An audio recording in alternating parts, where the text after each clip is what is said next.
I've got some troubling news about England's royal family. The decision did not arrive with a public ceremony, a dramatic speech, or a warning from Buckingham Palace. It came through a sealed royal instruction, carrying King Charles's authority, and its meaning was devastatingly clear. Meghan had just lost the final automatic Sussex privilege, still connecting her directly to the working royal household. But the most explosive reaction would come from Harry, because he believed his father had crossed a line that could never be uncrossed. Before we go deeper into what this really means for the royal family, make sure to subscribe so you don't miss a single update. Charles knew the final paragraph would change more than a travel arrangement. For years, one private concession had survived the Sussexes' departure from working royal life. Meghan could receive pre-cleared access to certain royal residences during approved family visits, without securing a fresh invitation each time. That privilege preserved a narrow bridge between family belonging and institutional separation. The moment the king signed the instruction, that bridge was cut. Meghan could still enter, but only when invited for a specific occasion. Charles read the final paragraph twice. He signed beneath the last line, then placed the pen down without speaking.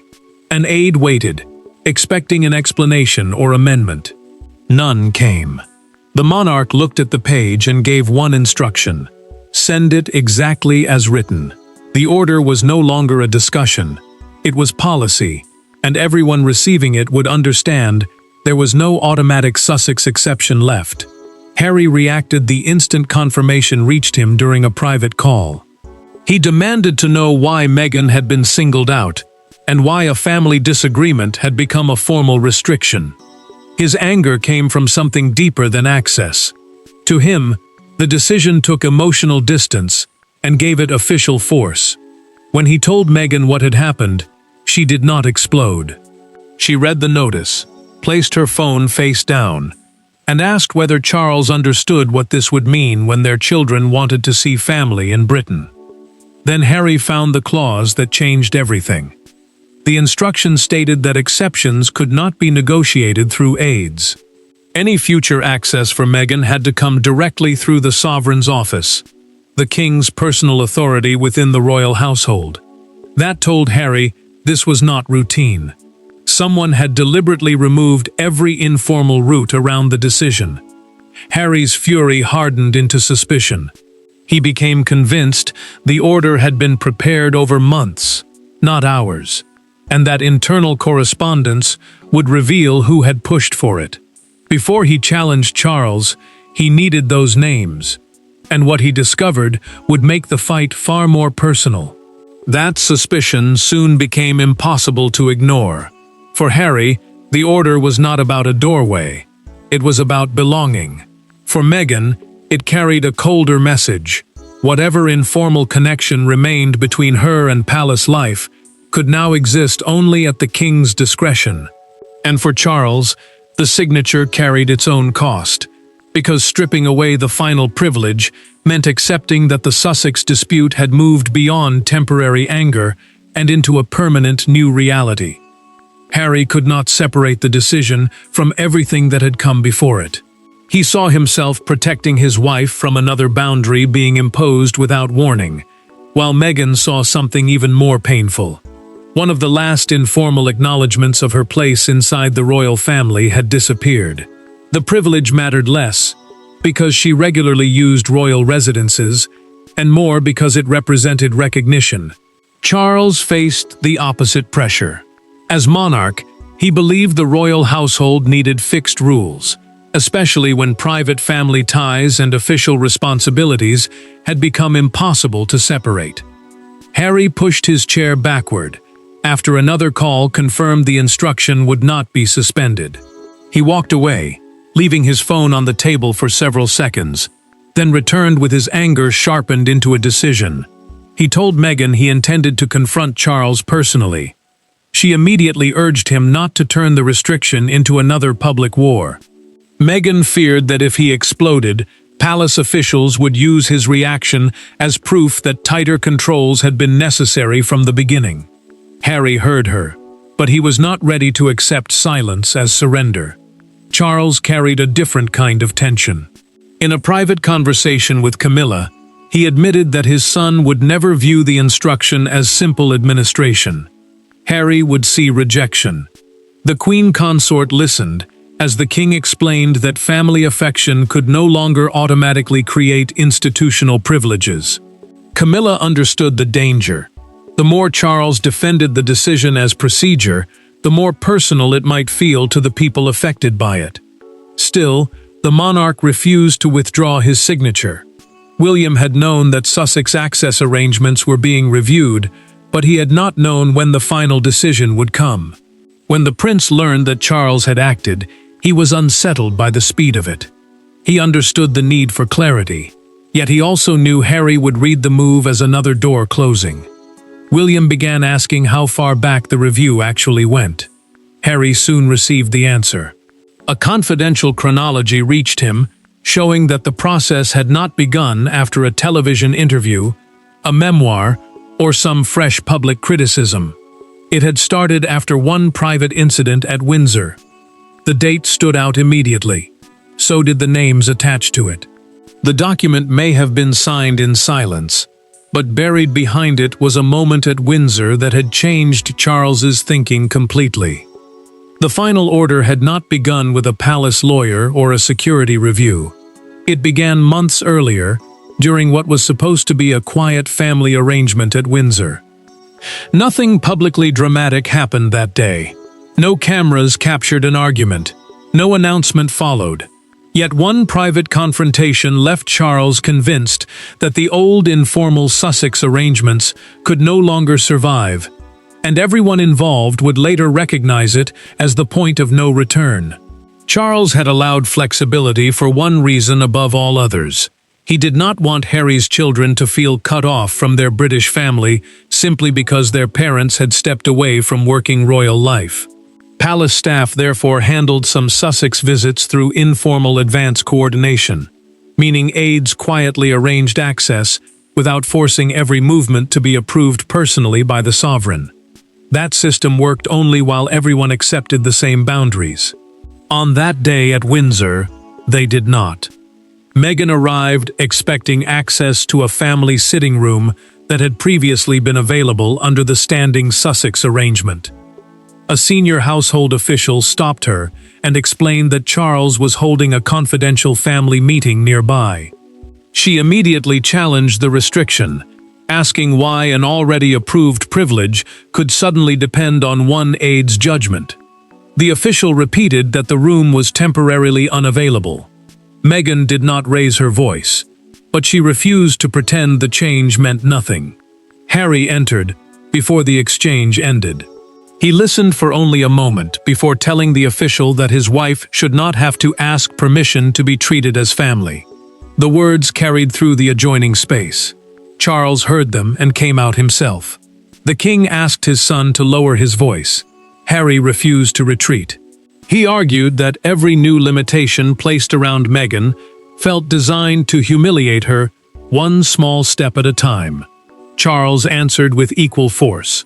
He told Harry that private family access could not override the functioning of the royal household, because those spaces also served official duties, confidential meetings, and security needs.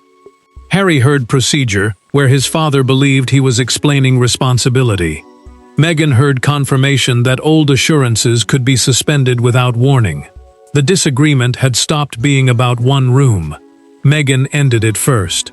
She walked away without another argument, and Harry followed her without saying goodbye. Charles watched his son leave, and understood how quickly a practical dispute had become a test of loyalty.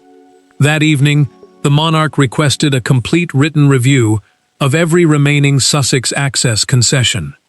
What began as a demand for clarity would eventually become the order stripping Meghan's final privilege. Harry later discovered that Charles had personally started that review within hours.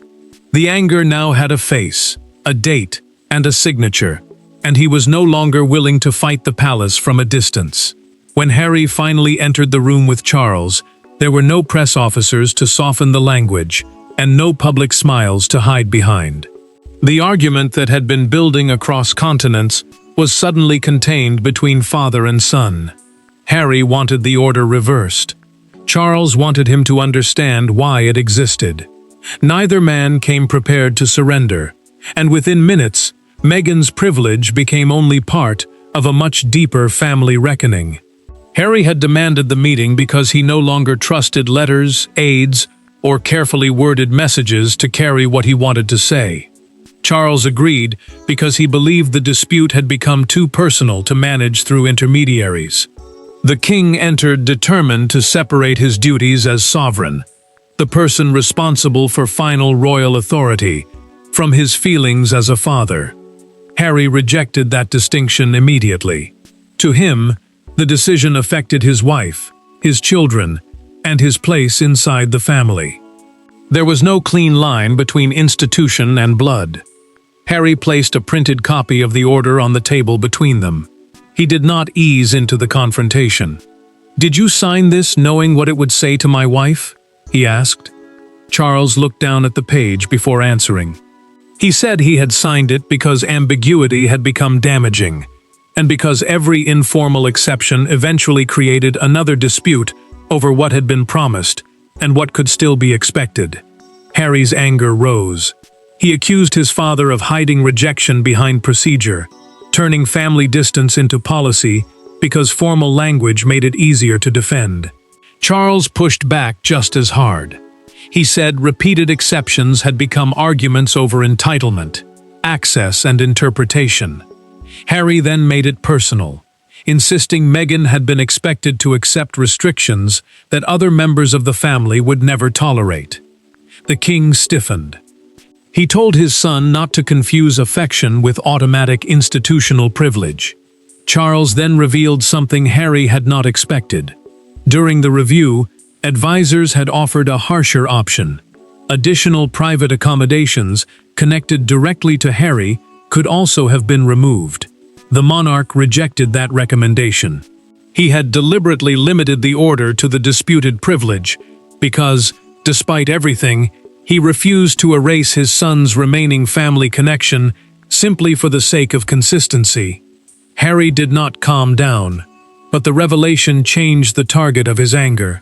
Someone had argued for a deeper break than Charles was willing to approve.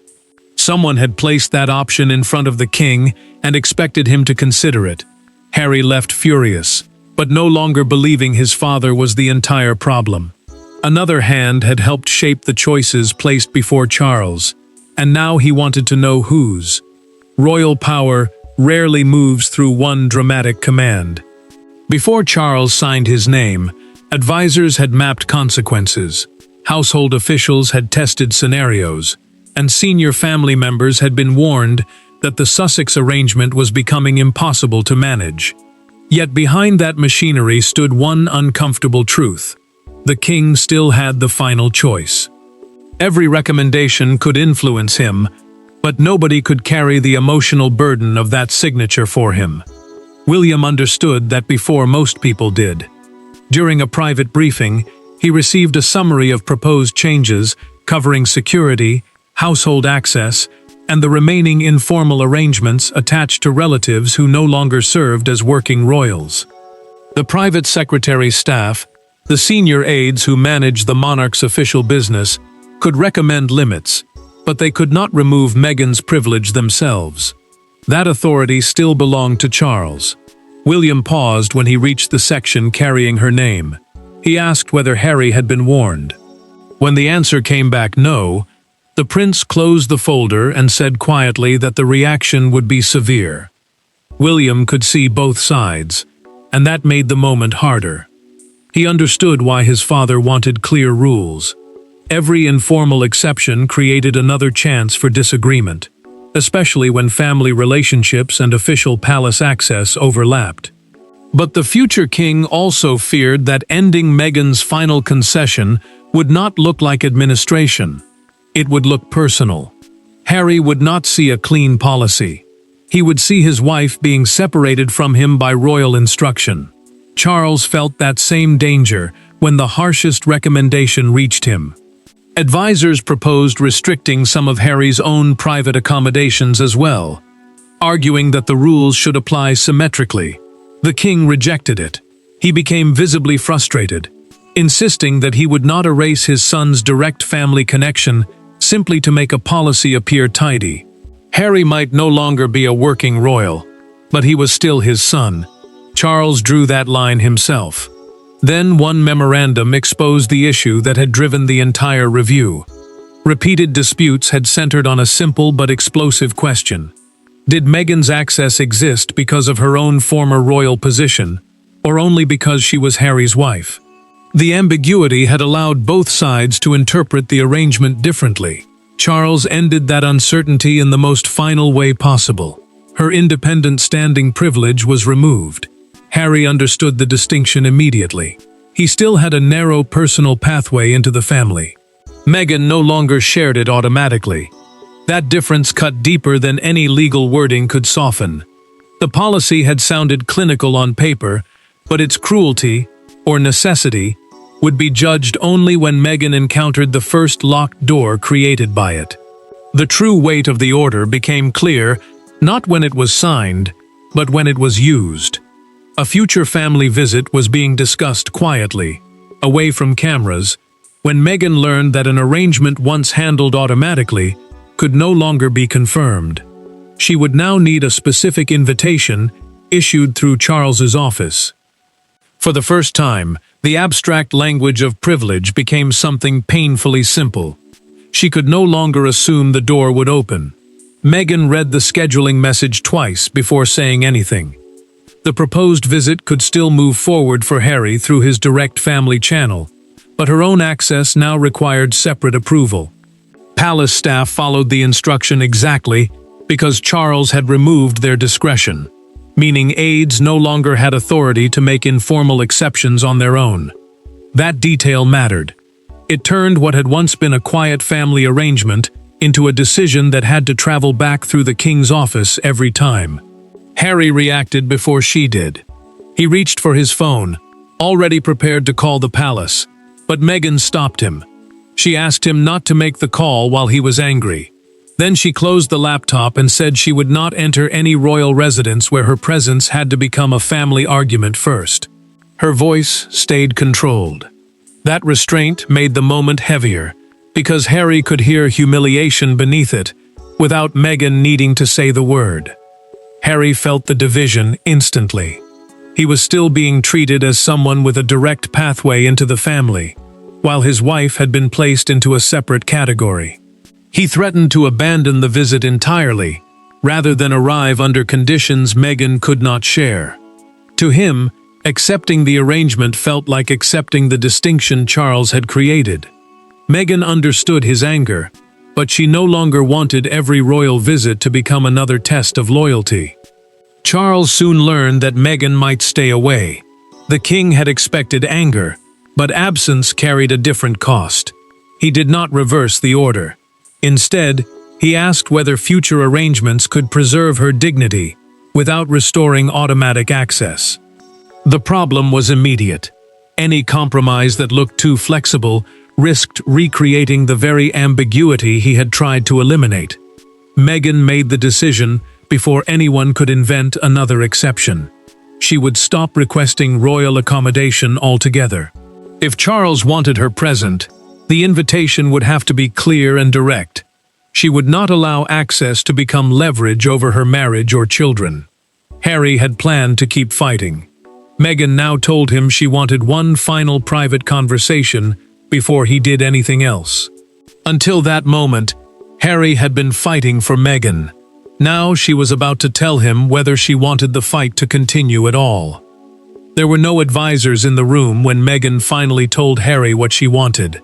No palace language, no constitutional arguments, no strategy. Only a husband still furious with his father, and a wife who had decided that continuing to fight for access might cost them more than losing it. What Meghan said next did not reverse Charles's order, but it changed the meaning of the entire conflict and forced Harry to choose between vindication and peace. Harry had already prepared another challenge. He wanted Charles to reconsider before the restriction became permanent practice. Because once a new royal rule settles into routine, reversing it becomes far harder. Meghan saw the danger differently.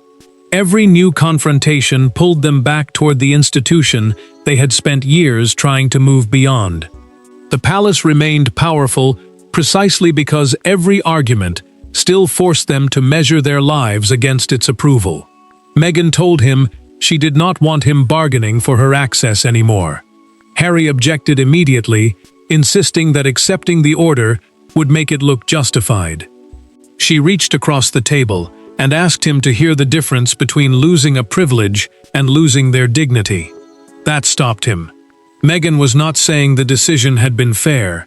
She was saying she refused to let Charles's signature determine how much peace their family was allowed to have. Harry finally admitted what sat beneath his fury. His anger was not only about Meghan. It was about childhood, belonging, and the fear that his children would slowly become strangers to the family he had once assumed would always be theirs. He feared every closed door would create another layer of distance.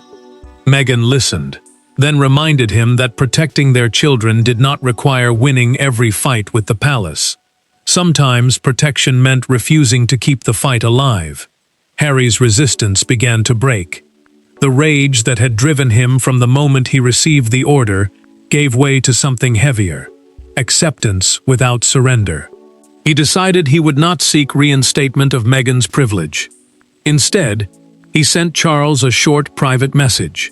Future meetings, he wrote, should happen through direct invitation and mutual respect, not through inherited assumptions about access. Charles read the message carefully. The king immediately understood what had changed. Harry was no longer demanding reversal. His son had accepted the boundary while refusing to pretend it had not hurt. For the first time since Windsor, father and son were no longer fighting over the same piece of paper. Inside the family, the argument was finally cooling. Outside the palace walls, it was about to erupt. By morning, a private royal restriction had become a public symbol. Some saw Charles drawing a boundary the monarchy should have established years earlier. Others saw a father formalizing the distance between his son's wife and the family she had married into. But one image captured the entire argument better than any commentator could.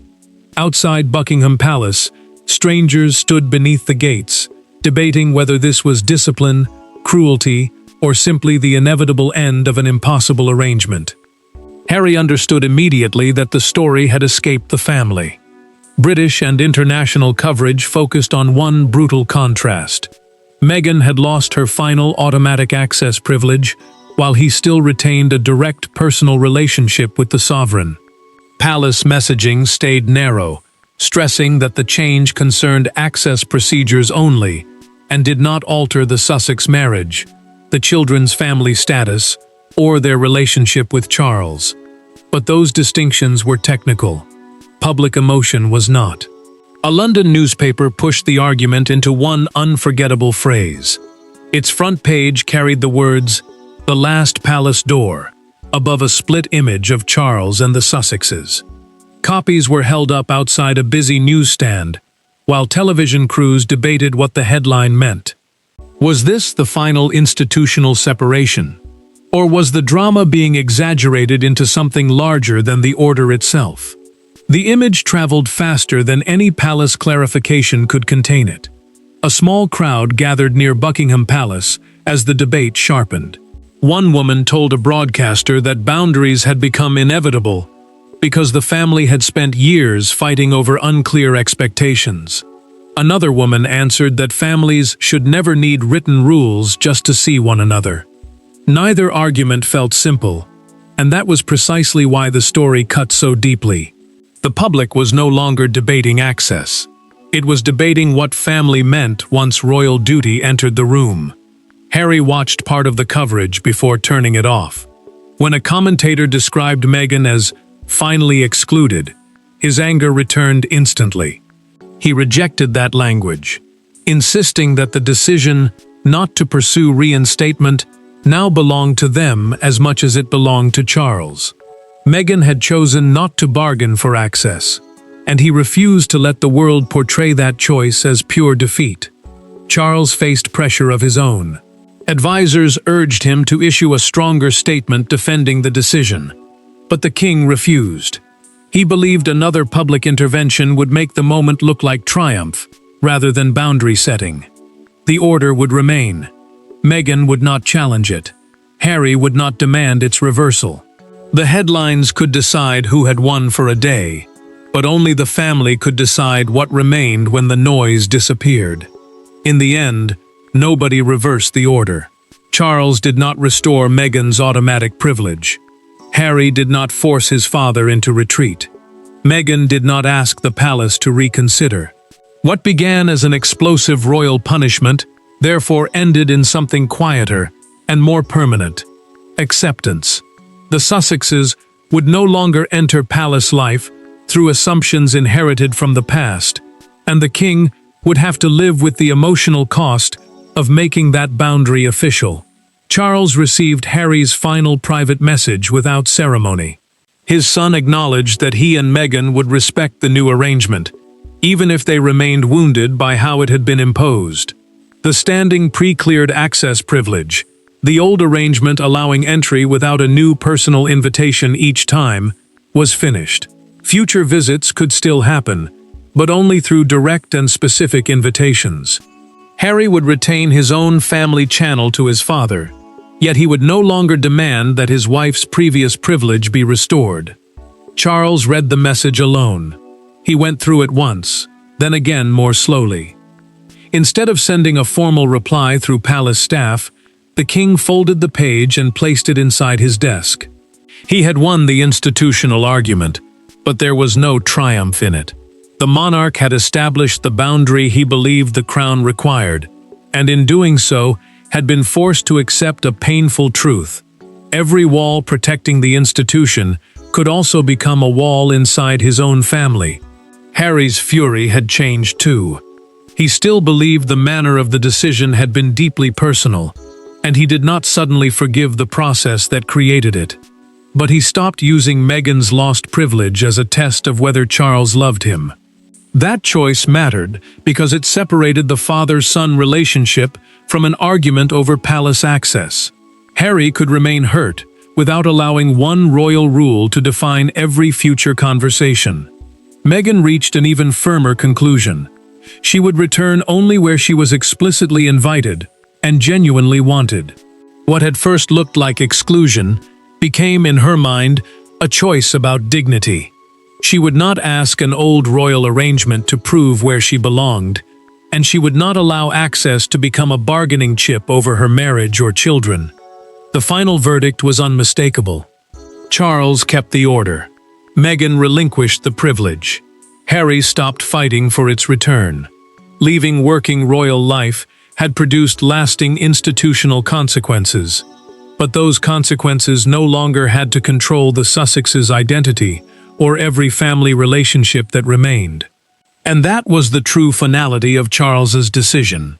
Not that Meghan could never cross a royal threshold again, but that from this moment forward, every crossing would happen by choice rather than privilege. Thanks for watching. Please don't forget to like and subscribe, and we will see you in next one.